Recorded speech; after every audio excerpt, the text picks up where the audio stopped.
Olá, eu sou Cíntia Dias, coordenadora de comunicação institucional da Ecovias Capixaba. E eu sou Maíra Mendonça, analista de comunicação da Ecovias Capixaba. E este é o podcast Novos Caminhos, que foi criado para tirar as principais dúvidas dos usuários quanto ao novo contrato de concessão da Ecovias Capixaba. É isso aí, se você não viu os episódios anteriores, vale a pena ver, viu? Porque a gente fala sobre todas as novidades previstas no novo contrato. Novas obras, investimentos, duplicação do trecho norte, né, Cíntia?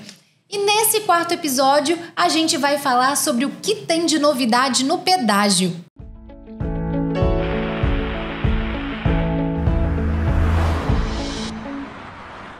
E para isso, a gente tem aqui ilustres convidados, o Christian Tanimoto e a Paula Tononi, que vão se apresentar para vocês. Olá, eu sou o Christian Tanimoto, estou como gerente de atendimento ao usuário da Ecovias Capixaba. Olá, eu sou Paula Torres Tononi, sou como coordenadora de sistema rodoviário aqui na Ecovias Capixaba. Eu vou começar então com o Christian, já para a gente ir se soltando. Christian, muita gente fala sobre por que cobrar pedágio, para que o pedágio serve, mas dentro de um modelo de concessão rodoviária, o pedágio é essencial para garantir não só investimentos, como também a continuidade de muitos serviços. É isso mesmo? É isso mesmo, Maíra. Então, quando a gente pega o contrato de concessão hoje no Brasil, então a principal receita hoje que faz esse contrato ser viável vem da origem da receita de pedágio. Importante destacar também que muitas pessoas só imaginam ligam a receita de pedágio com ampliações e obras de duplicação, viadutos, passarelas, etc. E não é só isso. Tem todo um serviço de atendimento ao usuário que é prestado desde o momento que a gente assina o contrato de concessão. Então, por exemplo, o usuário que percorresse 478 km da malha rodoviária sob concessão, em média, a cada 40 km ele vai ter uma base de atendimento ao usuário. Então, muitas pessoas não sabem que aquela base é para os usuários que estão trafegando na BR-101. Então, lá você vai ter um fraudário, você vai ter um banheiro, você vai ter um totem de autoatendimento. Se você quiser tirar alguma dúvida no seu trajeto ou falar com algum dos nossos funcionários do Centro de Controle Operacional, lá você tem essa disponibilidade. Então, é um momento também para você parar, dar uma quebrada na viagem, fazer um descanso, uma pausa. Isso também é muito importante durante o trajeto, né? Sim. Você ir para o seu destino sem ter pressa de chegar. Sem contar qualquer intercorrência durante a viagem, né, Christian? Tem guincho, tem ambulância, tudo isso é financiado pelo pedágio, né? Exatamente. Então, também é importante também o usuário que trafegar na BR-101, no trecho do Espírito Santo, anota o nosso telefone, que é o 0800 7701 101. Então, qualquer intercorrência que você tiver durante o seu trajeto, entre em contato com a gente 24 horas por dia, que vai ter uma equipe de prontidão para te atender no menor tempo possível. E também é importante falar que em todas as bases operacionais temos recursos também para fazer esse tipo de atendimento. Então, recursos de APH, que é as ambulâncias. Então, temos 8 ambulâncias que têm dotadas de técnicos de enfermagem e 4 que são UTIs, que tem os médicos, os enfermeiros. Então, a gente tem toda uma infraestrutura adequada para atender qualquer tipo de ocorrência na BR-101. Sem contar o CCO funcionando o tempo todo, né? Explica para eles o que é CCO, Christian. Então, esse Centro de Controle Operacional é a nossa central. Lá é o setor que a gente fala que é o cérebro da operação. Lá é o que vai registrar tudo o que está acontecendo na rodovia. Então, desde um objeto que cai na rodovia, uma pane mecânica ou um acidente, é registrado nessa central e lá ele faz o gerenciamento para despachar os recursos adequados para cada ocorrência. Também é um setor que trabalha 24 horas por dia, 7 dias da semana. Então, é um setor que não para, não pode parar. É muita tranquilidade, né, para quem trafega pela nossa BR-101, né? E o novo contrato, ele traz muitas inovações. Eu vou pedir a ajuda da Paula para falar um pouquinho sobre o que vem de novo aí em relação ao pedágio. Sim, Cíntia, temos muitas novidades em relação às metodologias envolvendo a cobrança, né, isenção e desconto do pedágio. E com o novo contrato de concessão, as motocicletas elas passam a ser isentas do pagamento da tarifa de pedágio, onde esses usuários terão uma pista dedicada para que eles possam efetuar essa passagem. Teremos também o DBT, que é o desconto básico da tarifa, onde todos os usuários que utilizam TAG, que é o dispositivo que a gente passa nas pistas automáticas, já terão 5% de desconto, além do DUF, que é o desconto de usuário frequente, que quanto mais você utiliza, quanto mais você passa, mais desconto você tem até atingir a 30ª tarifa dentro do mês. Então, lembrando, né, que todos esses descontos e esses benefícios são para os nossos usuários que utilizam as pistas automáticas. Ótimo. Acho que falando um pouco de inovação também, o que traz também de benefício para o usuário, também falando um pouco de tecnologia, também são as cabines de autoatendimento.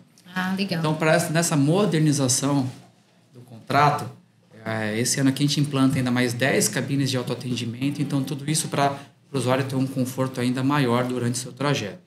Então, ou ele pode pegar a pista AVI, ou também numa cabine automática ele pode fazer só o seu pagamento e seguir também de forma mais rápida a sua viagem. E segura, né? Segura. Isso é muito importante. Eu ainda quero falar de valor de pedágio, porque todo mundo gosta de falar disso. Então, vou perguntar mais, Christian.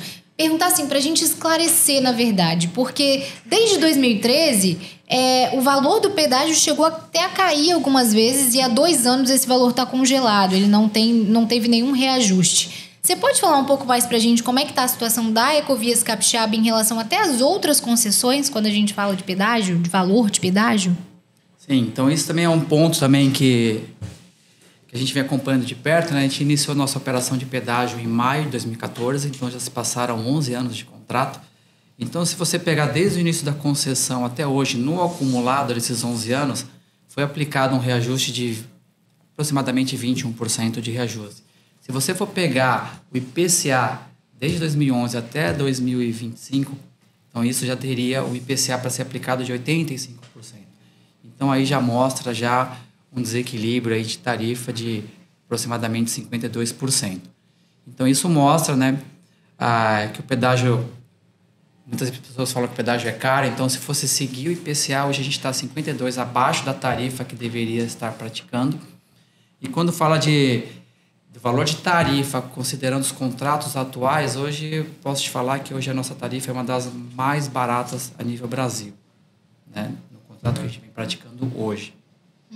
E é interessante, né, que a gente às vezes ouve as pessoas falando assim, mas tem rodovia que eu não pago, mas olha o nível de serviço que a gente dá, né, conforto, a tranquilidade para o usuário de trafegar pela BR-101, sabendo que tem uma equipe zelando pela segurança dela e olhando exatamente para que ela chegue ao destino de uma forma segura. E eu queria continuar em segurança, falando com a Paula, né, que a gente tem um importante programa de segurança, o PRA, e que ele traz aí muitos benefícios para o usuário em relação à segurança viária. Conta um pouquinho para a gente, Paula, sobre o PRA. Sim, o PRA é um programa muito importante dentro do nosso contrato de concessão, que é o Programa de Redução de Acidentes, onde ali a gente consegue mapear todos os pontos críticos, todos os pontos que a gente tem que ter mais atenção, aonde tem maior número de acidentes, e consegue fazer uma intervenção melhor e maior naquele local para mitigar e minimizar o máximo possível o número de acidentes ali. Desde quando nós assumimos a BR-101, nós tivemos excelentes resultados com base no programa de redução de acidentes no PRA, onde nós já reduzimos cerca de 60% o número de acidentes e conseguimos reduzir também mais de 50% o número de mortes na nossa rodovia. E aproveitando que a gente está falando de segurança, né, Paula? Quando a gente traz aí a isenção para o motociclista, a gente tem um apelo para fazer esse público quanto à sua aproximação e passagem pelas praças de pedágio, né? Vai ser importante essa dica para eles agora. Sim, sim. Todos os motociclistas precisam ficar muito atentos durante o seu trajeto ali na rodovia, nas proximidades das praças de pedágio. Nós iremos implantar uma pista dedicada, com toda uma sinalização implantada, com uma faixa azul, que vai ser uma faixa diferenciada, com todo o jogo de placa, barreiras, balizadores, para que esses usuários, para que esse público passe de forma mais segura, não só para ele, mas também para todos aqueles que estão trafegando ali, que são os nossos colaboradores também. É um ponto também que vale destacar, né, Paula? Como o motociclista ele é isento, então ele respeitar rigorosamente a velocidade daquele ponto, que vai estar no máximo a 10 km por hora. Então lá vai ser uma área que vai estar restrita para o motociclista, mas é importante ele respeitar o limite de velocidade daquele trecho. Christian, motociclista, né? Quadriciclo, conta pra gente aí. A isenção é para motociclistas. Esclarece isso. O Sim, o triciclo também, triciclo também vai estar isento, né? Mas é aquilo, o recado que a gente dá para essa categoria é que acesse, né, essa pista exclusiva com atenção e com a velocidade adequada. Aproveitando que você está falando de aproximação da praça de pedágio, isso é uma orientação para todos os veículos, né? Tem muitas vidas ali, cuidando dessas vidas que passam, e elas merecem também essa atenção. Fala um pouquinho para a gente desse procedimento de se aproximar da praça de pedágio por qualquer tipo de veículo. Exatamente, né, Cindy? Então, quando você pega antes de você acessar uma praça de pedágio, a gente já tem alguns indicadores de velocidade, que a velocidade máxima ali é 40 km por hora. Então, quando a gente pega aquelas pistas automáticas, também a velocidade máxima é 40 km por hora. Mas, infelizmente, ainda a gente percebe que alguns condutores acabam excedendo a velocidade naquele trajeto. Isso pode ocorrer alguns riscos para ele, para os usuários e também para os nossos colaboradores da concessionária, né? Então, a partir do momento que o usuário ele ter o excesso de velocidade ou estar muito colado no veículo na frente, pode ser que o equipamento não faça a leitura adequada por algumas falhas ali no comportamento, né? Então, por isso que é importante respeitar os 40 metros do veículo à frente e seguir os 40 km por hora no máximo numa pista automática. E a pista manual é aquilo, tem que chegar com uma velocidade bem mais reduzida, né? Para garantir a segurança de todo mundo que está naquela área de segurança. Agora, um dado interessante é que a gente fez um levantamento e em todos esses anos em que a Ecovias Capixaba esteve à frente da BR-101, a gente já realizou mais de 1,5 milhão de atendimentos na rodovia, né? E aí a gente está falando de guincho, de atendimento médico, carro de boi, enfim, muita coisa, né? E nesse novo contrato a gente tem cerca de 3 bilhões previstos para a operação. O que vem de novidade por aí, Christian, para os usuários da BR? Então, esse é um ponto, Maíra, que vai trazer diversos benefícios para o usuário, né? Quando fala benefícios, o principal é segurança viária, o usuário fazer aquela viagem de forma segura e para ter todo, né, equipamentos, tecnologia que vai auxiliar e proporcionar para ele uma viagem segura. Então, vai trazer, além dos recursos operacionais que já foi dito, temos 12 ambulâncias, 12 guinchos leves, 6 guinchos pesados, caminhões para apreensão de animais. Então, a gente vai ter muitas questões de parte de tecnologia. Por exemplo, no terceiro ano, a gente vai ter 70% de cobertura de câmeras com inteligência artificial. Então, isso vai possibilitar uma cobertura muito maior do que é hoje. Então, hoje, muitas vezes, o usuário não vai nem precisar entrar em contato com a concessionária, já vai ser visto e já vai ter um recurso para socorrer aquele usuário.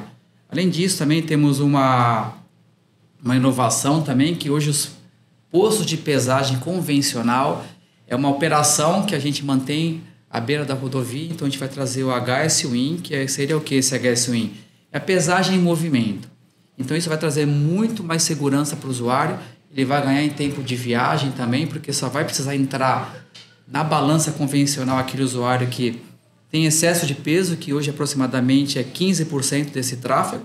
Os 85% eles podem seguir a viagem, né, sem parar. Então, isso traz também vários benefícios, como emissão também de gás carbônico, contribui com o ESG, segurança viária, mais fluidez e, o principal, você pesa 100% dos veículos que passam naquele ponto. Em 1 segundo, né? Pelo que eu ouvi falar. A pesagem é muito precisa, é coisa de 1 segundo mesmo, você tem a pesagem completa do caminhão. Outra melhoria que a gente vai ter também são as PPDs, né? Que nós não temos ainda, né? Fala um pouquinho mais, Paula, pra gente. Que são os pontos de parada de descanso para os caminhoneiros, né?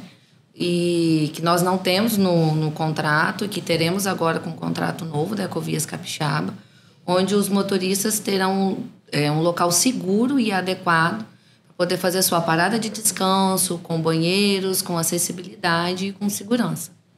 Isso vai ser muito bom. E esses PPDs, né, vai ser implantados em 2 trechos da BR-101. Então, você vai ter um PPD no trecho sul e um PPD no trecho norte. Isso também, tudo que a gente vem falando aqui é para dar mais conforto e segurança. Então, esses PPDs é o quê? Justamente para aquele caminhoneiro respeitar a jornada de trabalho dele. Exato. Então, vai ser um ponto para ele parar, descansar, e também vai ser um ponto para a gente fazer diversas ações educativas. É isso, né, Paula? A gente continua com as 7 praças de pedágio, não há implantação de novas praças, correto? Correto. Permanecemos com as 7 praças de pedágio, com todas essas modernizações que a gente vem falando, de desconto, de cabines de autoatendimento, o fomento na pista automática, e serão as 7 Até o momento. E tarifas diferenciadas para pistas simples e dupla, né? Isso aí também. Sim, também. A tarifa ela está condicionada à metodologia da via, da pista, assim como o reajuste também ele vai ser condicionado à entrega de obra. Então, se eu entrego obra num trecho X, eu tenho uma modificação da tarifa naquele determinado trecho. Ótimo. Ótimas notícias, né, Maíra? Muito boas. E a gente vai ficando por aqui, né, Cíntia? Esse é o 4º episódio do podcast Novos Caminhos, que a gente criou justamente para explicar para todo mundo o que vai acontecer nessa nova fase da Ecovias Capixaba, que tem muita novidade para a BR-101. Muito obrigada a todo mundo que acompanhou a gente. Muito obrigada, Christian e Paula, por trazerem esses esclarecimentos para a gente. Até lá. Tchau, gente.